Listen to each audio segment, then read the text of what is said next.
To really get our heads around Donald Trump's foreign policy, you kind of have to look at two totally different versions of the man.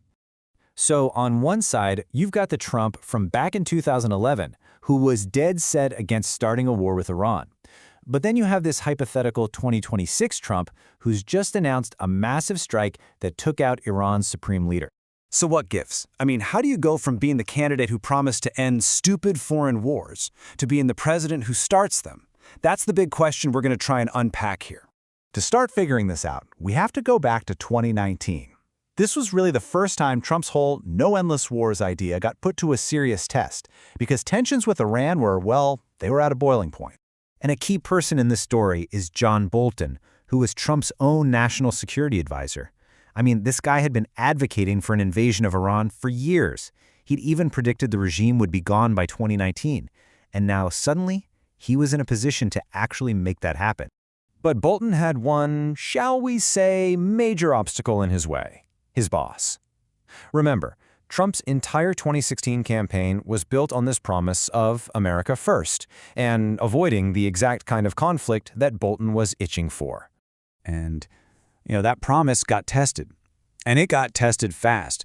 Over just a couple of months in 2019, things escalated like crazy. Ships were hit.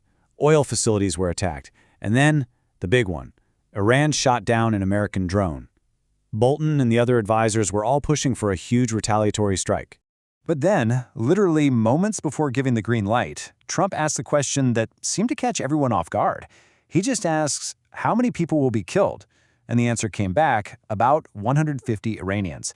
And for Trump, that number just didn't compute. So he called off the strike. He decided killing 150 people just wasn't a proportionate response for a downed drone. And John Bolton? He was absolutely furious. Not just about the decision, but about the way it was made. He saw it as his chaotic gut reaction. Whereas Trump? Well, Trump saw it as him trusting his instincts. That whole incident, though, it actually laid the groundwork for a totally different outcome just a few months down the road. An event that would completely change how Trump thought about using military force. See, before Bolton left, he got a promise out of Trump. If Iran's actions ended up killing an American, there would be consequences. Well, soon after, an American contractor was killed in Iraq. And true to his word, Trump ordered the strike that killed Qasem Soleimani, one of the most powerful men in Iran. Now, Iran was enraged, promising revenge, launching missiles at U.S. bases. It looked like a full-blown war was about to kick off. But then, nothing. No Americans were killed in the counterattack, and Iran even publicly said it was standing down.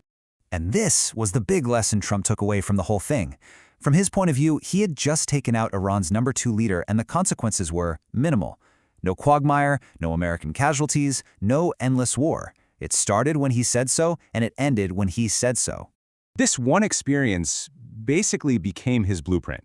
It became a theory that he believed he could apply to other conflicts around the world. In his mind, he had discovered an on-off switch for war. And when he looked back at his first term, it seemed to prove his theory, right? Those high-stakes talks with North Korea, hey, that turned out fine. What about that super complicated situation in Syria where he pulled out the troops? We'll call that a draw. The problem was contained.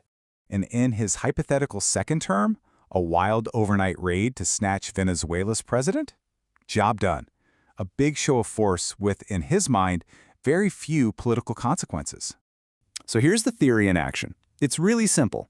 Step 1, flip the war switch to on. Step 2, achieve your immediate goals. And step 3, whenever you decide you're done, you just flip the switch back to off. It's clean, it's decisive, simple.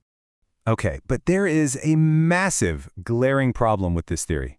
A huge, unchecked variable. It's kind of like Chekhov's gun, The old rule in storytelling. If you show a loaded gun in the first act, it absolutely has to go off by the third. And in this story, that gun has been sitting on the table the whole time. I'm talking about the Strait of Hormuz. It's this tiny little choke point that is absolutely essential to the entire global economy. For decades, Iran has used the threat of closing it as its ultimate trump card. So why should you care about this? Well, a massive chunk of the world's oil sails right through that tiny strait. If it closes, even for just a few weeks, energy prices could go through the roof, shaking the whole global economy. And for you, that can mean a big jump in the price you pay at the pump. Now back in our hypothetical future, after Trump hits Iran, they lash out, and they start attacking ships in the Strait. The U.S. Navy responds, bombing Iranian naval bases. But one of those bombs misses. It hits a girls' school, killing more than 150 children. And suddenly there are flag-draped coffins, just not the ones Trump was worried about. This isn't some new story. History is just littered with leaders who thought war was a simple tool that they could control. They all thought it would be quick, it would be clean, and there'd be no unforeseen consequences. And they were almost always wrong. Trump believes this on-off switch of his makes him different. He thinks he's smarter than all the leaders who got bogged down in wars before him. So the ultimate question really is he right? This is Sense Talking Sense, the explainer.